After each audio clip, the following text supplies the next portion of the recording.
In this video, I want to take a look at some interesting comments by Singaporean developer Virtuos that boast that it can port any current-gen PlayStation 4 and Xbox One title to the Nintendo Switch. Now, this sounds pretty crazy to me, given that the PlayStation 4 and Xbox One are considerably more powerful than the Nintendo Switch. However, we have seen a lot of games manage to be ported to the Nintendo Switch while also cutting some corners but still working relatively well. Obviously, the biggest example of this would be something like The Witcher 3. I don't think anyone with a Switch ever expected to play The Witcher 3 on it if they got it prior to The Witcher 3 actually being announced. Nevertheless, Saber Interactive, an incredibly talented studio, managed to get The Witcher 3 onto the Switch, I should say, and it didn't even run that bad. It ran pretty well. Obviously, the graphics were mitigated a little bit, but it still looked pretty good, especially for the Switch, and they got everything on a single cartridge. That was one of the defining ports on the Nintendo Switch, and we're also seeing games like World War Z. Crysis Remastered is going to be on the Nintendo Switch. They're porting some very big games to the Switch,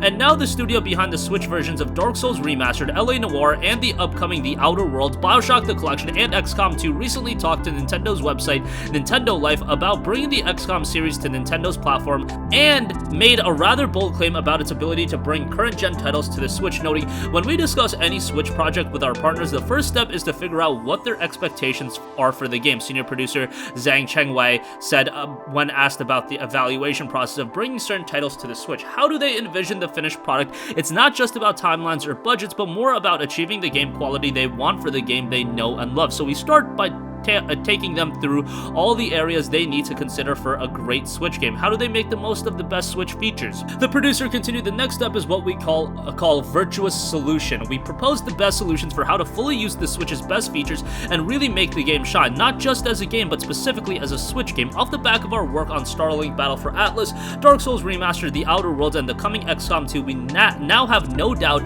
that Switch adaptations can be worked for games on any of the current generation of consoles, PS4 and Xbox One. We have our own quality of standards, and obviously we don't create low-quality products that might hurt the Switch library or the wider games industry." That's a pretty big statement, because there are a lot of games that I don't know if they can be ported to the Switch. Like, are we talking Red Dead Redemption 2 can actually feasibly port it to the Nintendo Switch? I find that a little bit hard to believe. Obviously, there are games like The Outer Worlds that can be ported to the Switch, but then you look at a game like The Witcher 3, I would put The Witcher 3 right up there with any modern console game on the PlayStation 4 and Xbox One in terms of technical fidelity, visuals, and things of that nature, and Saber Interactive managed to get that game on the Switch. So if they can cut some corners, if they can reduce resolutions here and there, maybe the texture quality isn't as good. Hey, is it possible? It might be.